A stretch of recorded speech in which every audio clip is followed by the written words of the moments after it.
The show you're about to listen to may contain themes of violence, occult activities, strong language, and other sensitive material. With an emphasis on cults, murder, and other adult matters, listener discretion is advised. On Cult Leader, I strive for telling stories in a truthful manner, though press, media, and other resources cannot always be verified. Sources can be found in the show notes.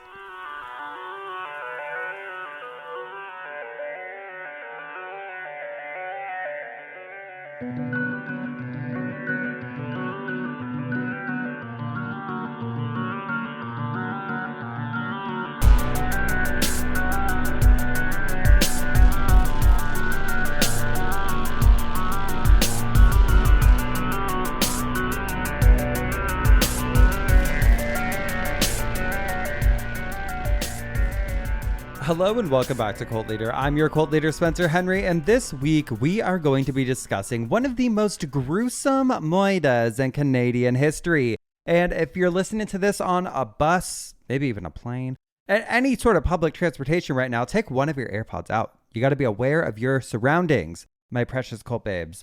Let this serve as a warning. I always say when you're walking the dog, you got to always have awareness mode. If your headphones have that, got to do it. Now, listen, I remember hearing about this story years ago. It's not a story that you can forget once you hear it. So fair warning, you're going to remember this forever. You will never be able to look at a Greyhound bus the same way ever again. Now, this all went down in the summer of 2008, and it centers around two men. We have Tim McLean and Vince Lee.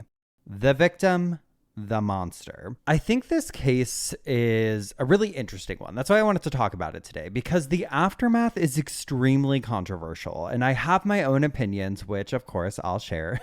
Notorious for doing that. But there is an important conversation to be had about mental health in relation to appropriate sentencing and really justice as a whole. And we'll see that a lot with this case in particular, because I personally believe this was handled atrociously by the authorities and also subsequently the judicial system. I think the victim's family was failed time and time again, and I think many of you will agree with me. We'll start with a bit of an overview on the victim here. Tim. He was born on October 3rd of 1985 to his father, Timothy McLean Sr., and his mother, Carol Dedeli, both of whom have spoken to media outlets in the past, and they've been very vocal when it comes to their son's case. Tim did, from what I found, have at least a sibling, a younger brother, that I saw mentioned in a remembrance page on Facebook, and he wrote this really sweet tribute for Tim, his big brother, but I don't want to out him by name because I want to respect his privacy. But yeah, seems like a loving family. I can't tell you exactly what life was like for Tim growing up, as there hasn't been extensive chronicling of his younger years. Pretty much everything about him involves this case. But I can tell you that from what I've read, from the interviews that I've watched, Tim seemed like an overall solid kid. He made friends fast. He was well liked. And while he didn't love school, he loved his friends, and he really liked the social aspect of it all. And I've seen video footage of Tim, and really, he does just emanate good vibes through and through. Seems like a very kind guy. I believe he grew up primarily in Ely, Manitoba, but he had grown up with his mom, and then he ended up moving to Winnipeg, where he was living with his dad, Tim Sr., and his stepmom, Nadine. And it was actually in an interview with Tim's dad, Tim Sr., where he was just talking about his son, and he was like, he was always happy. He didn't love school, but he was the life of the party. And many who knew Tim also mentioned that he had this really strong desire to travel, to get to see the world. And it was actually through a friend of Tim's that this was made a reality for him. So one day, one of Tim's friends hits him up, this gal, and she's like, hey, I'm working for the Canada Carnival Circuit, which was in Winnipeg. And she's like, what are you doing this summer? Do you want to come work the carny route? And Tim's like, hell yeah, I do. So he packs up a bag, hits the road, and ends up securing a gig with this carnival, which honestly sounds like a blast. Okay. I think it's fun. I think there's a lot of fun to be had. Sure, there's a dark side to all of it, but I love it personally. And through this job, Tim was able to travel. He got to go all over the place, travel with his friends, party at night, just get out there and live. And it seems fucking awesome. this would end up being a lifestyle that he fully adjusted to. And there's tons of documentation out there. I mean, he filmed a lot of his activities. He was kind of vlogging before vlogging was a thing, really documenting his travel experiences as well. And it's fun to watch. And I'm so glad for his family that they're able to have that and watch those happy times. Now we're going to cut to 2008. Tim is 22 years old, and it's the height of the fair season, right? Tim has decided he wants to put down some roots for the off season. So towards the end of July that year, he ends up deciding that he wanted to move his home base to British Columbia. He'd gone through there before, loved the beauty, loved the nature, thought it would be a perfect fit for him. So that's kind of his goal, right?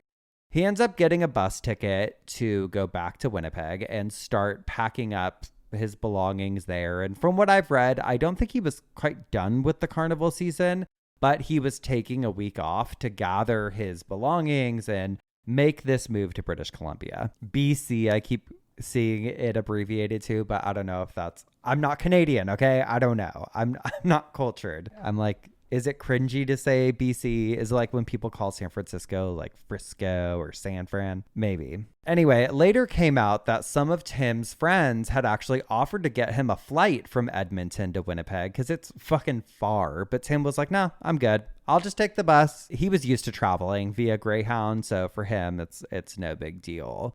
However, I wish he would have gotten on that plane because this decision, Tim's decision to just take the bus instead, would unfortunately seal his fate in a way that nobody could have seen coming. It's just after midnight on July 30th of 2008. Tim boards Greyhound bus 1170 at the bus depot in Edmonton, and he settles in for the long journey ahead. And when I say long, I mean fucking long, okay? Cult babes, it is a 24-hour bus ride from start to finish, which, in my opinion, nuts, crazy. Not in a classist way. Don't fucking start with me. But I really don't think my ADHD ass could ever handle such a thing. Not just a bus, but any type of travel. You could give me a free ticket on the nicest airplane, first class, my own suite. And if you told me, oh yeah, it's just a 24-hour journey, I'm not going. No, thank you. I'm not made for that. I'm not made for that life. But Tim's a pro. Tim's a road dog. He's like, yeah, I do this all the time. He's like, all right, let's go. And off they went. They start the journey west. I don't know if I'm pointing west right now. I don't know. I don't think it was even west, actually. I couldn't tell you. Again, I'm not familiar with the Canadian geography, but they're moving. The wheels on the bus, they're going round and round. And eventually they make a pit stop in Erickson, Manitoba. That was one of their stops. But it's an important stop because it is when our next character is introduced. This is when a passenger named Vince Lee hops on board and he takes a seat first at the front of the bus. Bus keeps going. And then, just under an hour goes by. And then the bus makes another stop. And this time when Vince gets back on the bus, he goes towards the back and he ends up securing a spot right next to our Tim. And Tim, as mentioned, he's a super friendly, outgoing guy, right? He's talking to everyone. He's at the carnival. Step right up. That's what I'm picturing anyway. And that's what allegedly made Vince feel so comfortable sitting next to Tim. He said that Tim was one of the few passengers to be inviting. He probably looked up like, hey, how's it going? The seat's open, you can take it. And we've all been there, right? I'm not the friendly Tim in this scenario. You're sitting on a plane with an unassigned seat. Like picture Southwest before they started assigning seats, which I'm glad they did. But back in the day, right, you'd be sitting there and you're like, oh. Like most people, you're keeping your head down or you're not really making eye contact with the people coming on because you're like hoping that nobody will sit next to you. And it's not about the other person. It's so much as like they cram you into these tiny seats on airplanes now. I'm 6 feet, right? I'm 6 feet. I don't want to be crammed. I don't want to be stuck in the middle either. But most of the time I'm like, I don't want anyone sitting next to me. But this is all important to know because it helps set the scene. Other passengers on bus 1170 supposedly got the heebie-jeebies from Vince. Something just seemed off about him. One of the passengers was interviewed later on and said that Vince was carrying this 2-liter Nestea bottle with him, as well as a roll of toilet paper. Essentials, if you ask me. No, but it just seemed weird. Like this guy was just walking around with his 2-liter and his toilet paper. Like, No, I'm not putting them down, like would not put them down at all. Kept tucking the toilet paper under his chin, I guess. And it's just weird.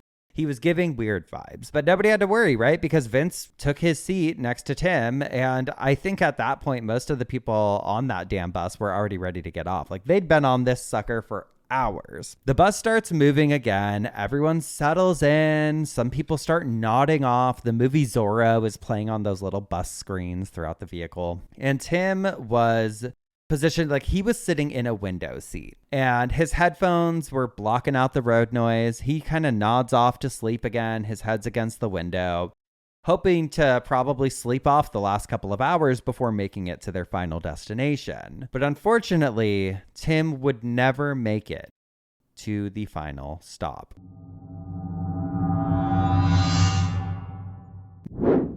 Out of nowhere, and when I say nowhere, I mean nowhere, like a scene from a horror movie, Vince Lee pulls out a large knife and begins viciously stabbing his seatmate. And Tim had no time to react.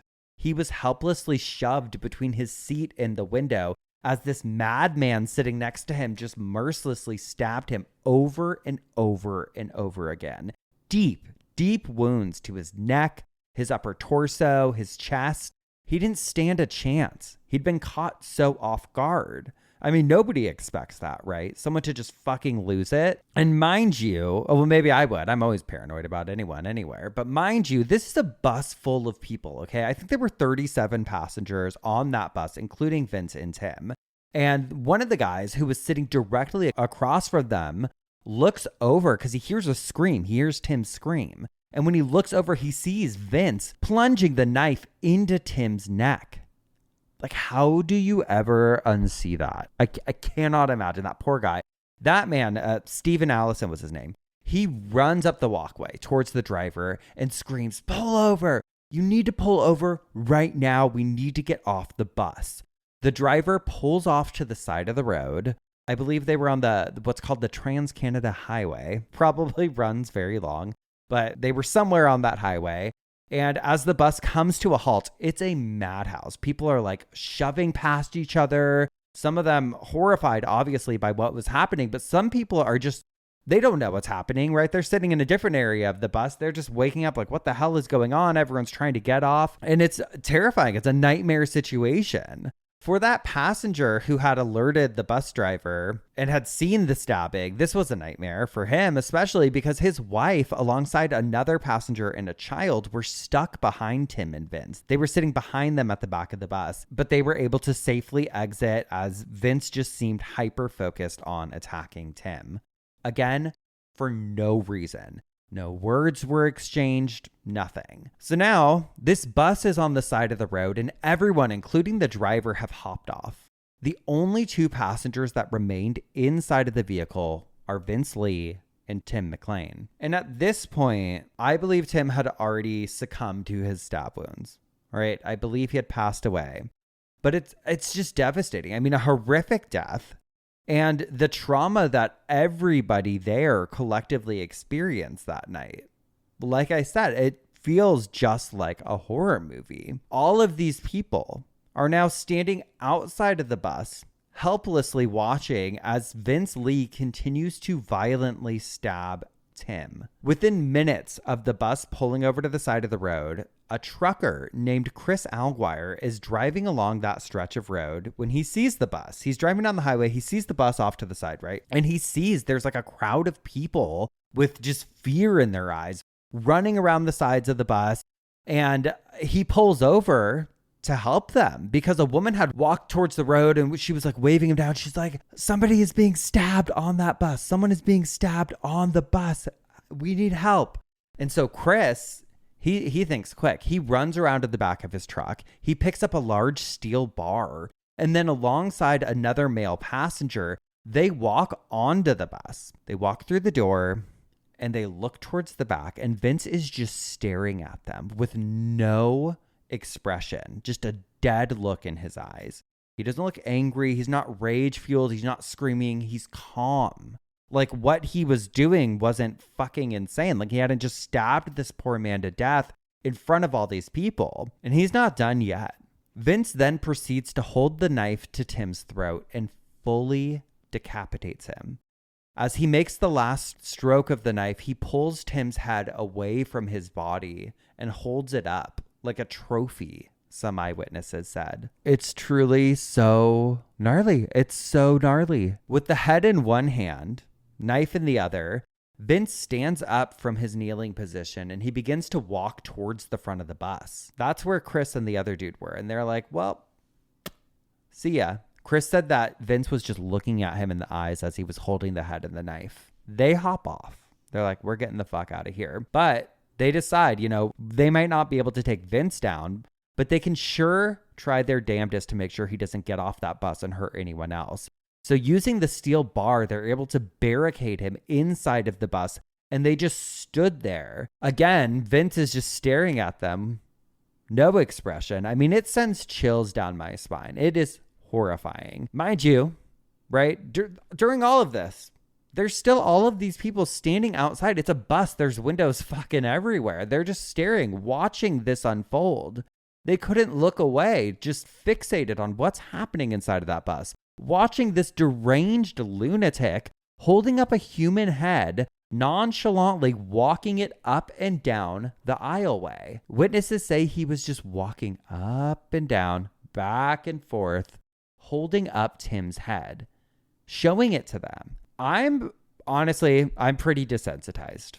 I'm pretty desensitized to horrific information, right? I've been doing this show for going on, God knows, 8 years or something. I've heard a lot, but reading the witness accounts made my stomach drop. Picturing this man holding this victim's head, it's so fucked up.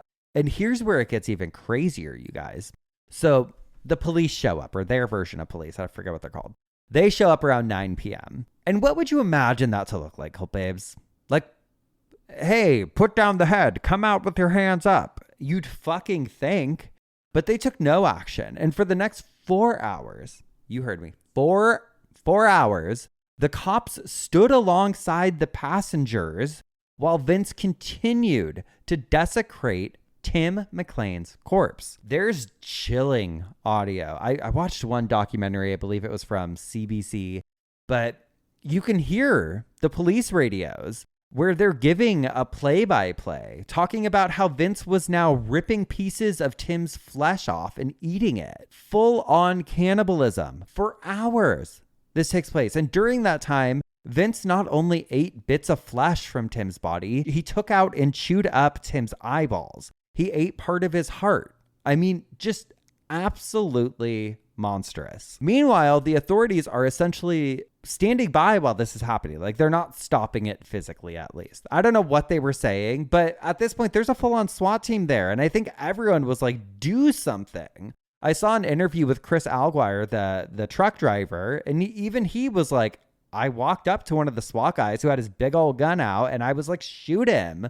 But they didn't. They just let him continue fucking eating this man's body, carrying the head around. It is mind-boggling. Like, I'm not saying you need to blow his brains out or anything, but that's somebody's son. That's somebody's brother, and he is holding the head. Don't let him feast on the flesh. I don't know what Vince thought. If he was thought he was in an action movie, maybe thinks he's in Speed, but he tries to take off with the bus after this. However, the bus driver had triggered the system, I guess, so that he couldn't hijack the vehicle. And once Vince realizes, like, okay, this bus isn't moving. Where's Ty Pennington? Move that bus. He's not going anywhere. He instead tries to make a run for it by jumping out of an emergency window in the back of the bus. But they at least the authorities were able to apprehend him there, and they took him into custody. Meanwhile, I mean, I just picture this scene is so fucking insane. It's nighttime. You have all of these people who have just witnessed a gruesome murder after an 18-hour bus ride. I mean, this is fucked on top of fucked on top of fucked. Horrific. When the forensics team got there to, do their investigation, they walked through a nauseating crime scene. I mean, pieces of Tim's body, his flesh, just strewn throughout this bus. And this whole time, even hours later, even the next day, Tim's family had no idea. They'd heard about the bus incident. That spread fast. But they had no idea that their son was a victim. News started to spread really quickly about the horrific atrocity, but names had not been released. They had no idea. In fact, Tim's mom said later that day, after hearing about the incident, she was at work. She worked at a nursing home and she's serving dinner. And she said that they all said a prayer for the victim's family. Little did she know it was her own family she was praying for, and that her son was the victim. She'd apparently thought he was on a different bus that had come in 2 days earlier. Surely this couldn't be Tim. It couldn't be my son who was murdered on this bus. She spoke in an interview talking about how she was like, I no part of me thought it could be my son. And who could blame her? You hear something that horrific and you automatically think that would never happen to my family. That couldn't happen to me. She didn't find out that it was in fact her son, Tim, until a little while later when her ex, Tim's dad, called her. And Tim's dad, he also didn't get a phone call alerting him.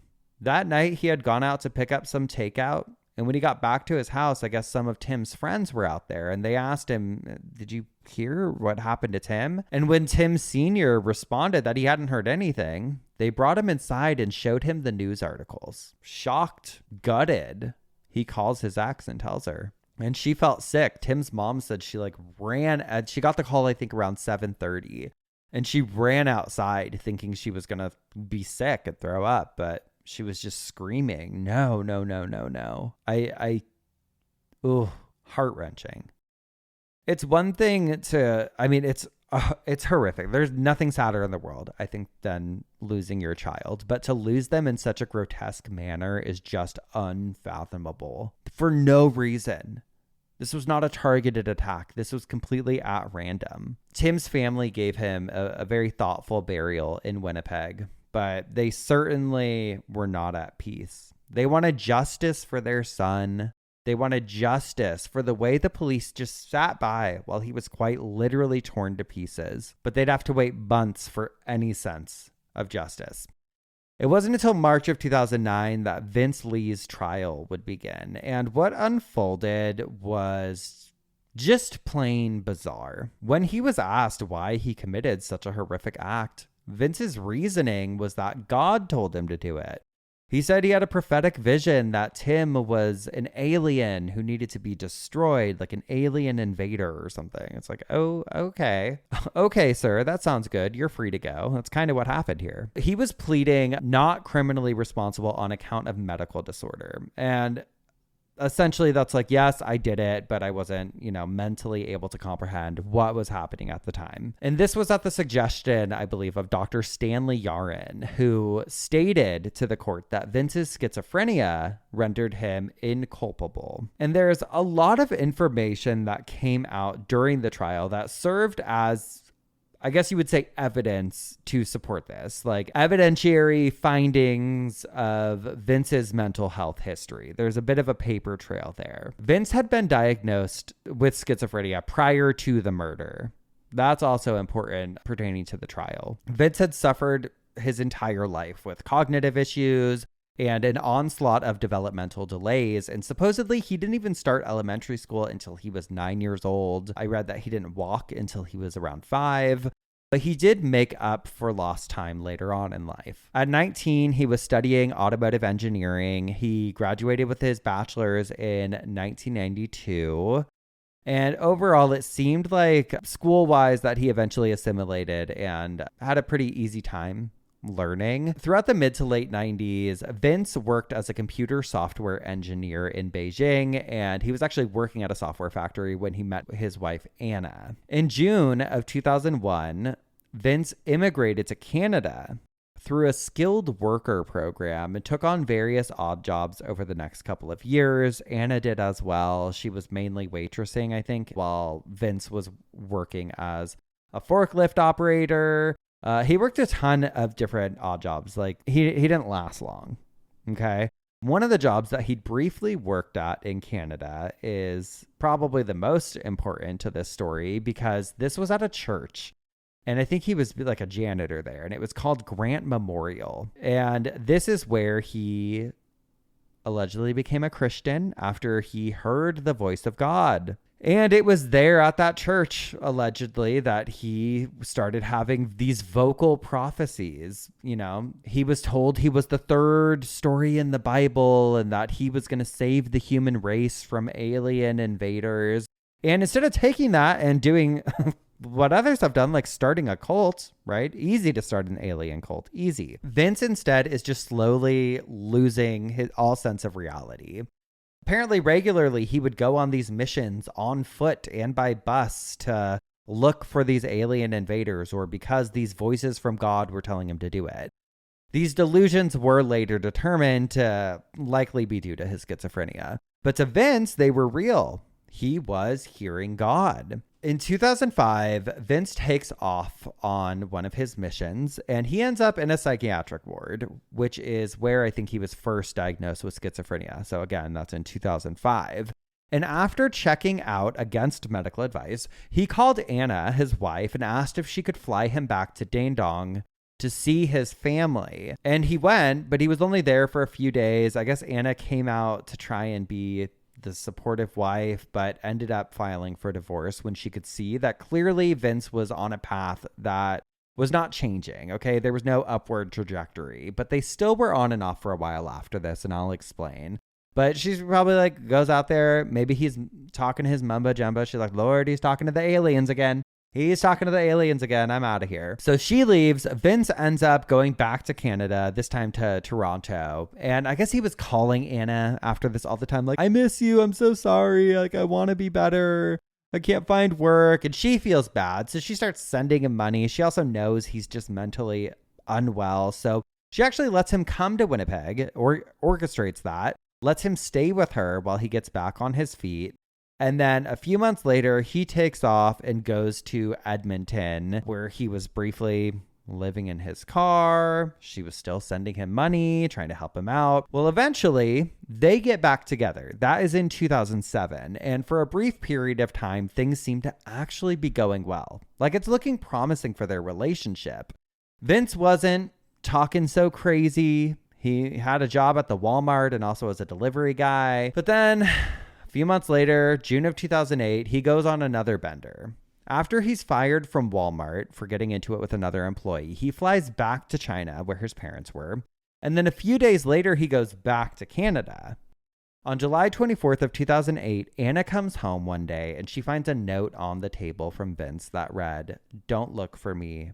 I wish you were happy." At first, I think she was Anna. She's probably like, well, here he goes again. He's off on another mission to find aliens. But 2 days later, Vince called her and he's like, no, I'm not coming back ever. After traveling by foot and bus over the next couple of days, Vince eventually ends up getting on bus 1170 and proceeding to do the unthinkable. At the trial, the judge accepted Vince's diagnosis as reasoning and ruled that Vince Lee was not responsible for the murder, much to the dismay of Tim McLean's family, fellow passengers who were traumatized on that bus, and the public as a whole.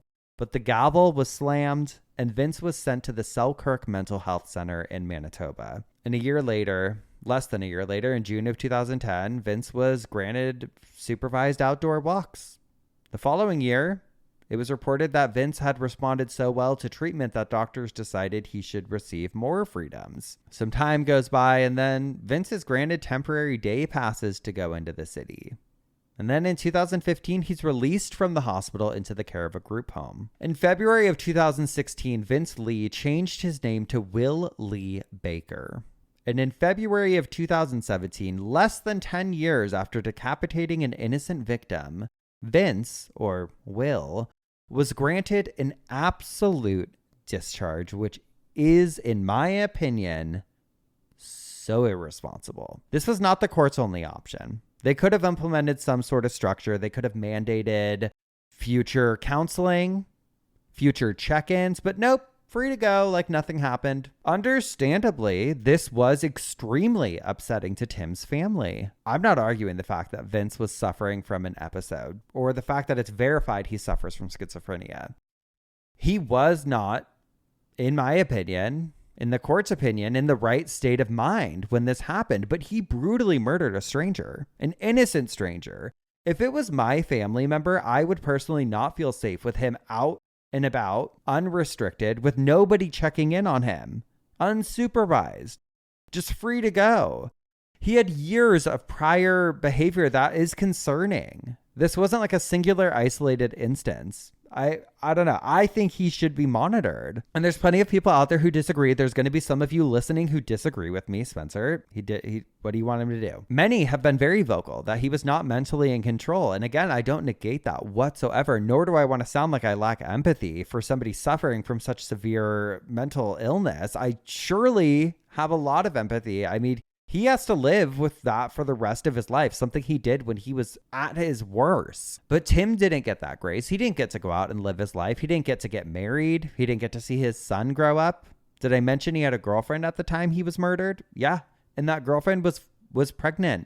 She gave birth 5 months after Tim was murdered. It's easy to sit and play out scenarios and try and be on the right side of history, especially when it comes to something as sensitive as mental health. But at the end of the day, Tim's family has to live knowing the gruesome details of what happened to their son, and I don't believe they ever got justice. I don't think that Vince Lee needed to be in prison for the rest of his life. I don't think that there's a lot of rehabilitation that happens in prison. But surely he could have at the very least remained on some version of probation where they can check in on him, make sure he's taking his medication, make sure he's doing all right. I mean, that benefits everyone. That benefits the people who love Vince Lee. That benefits the people who loved Tim McLean, right? Like, can we just make sure he's good? I'm really curious to hear your guys' thoughts on this case, but that's the story as I know it. I will see you next time. And until next time, when somebody tells you they're hearing God tell them to kill the alien invaders, lock them up and ignore the haters. Goodbye.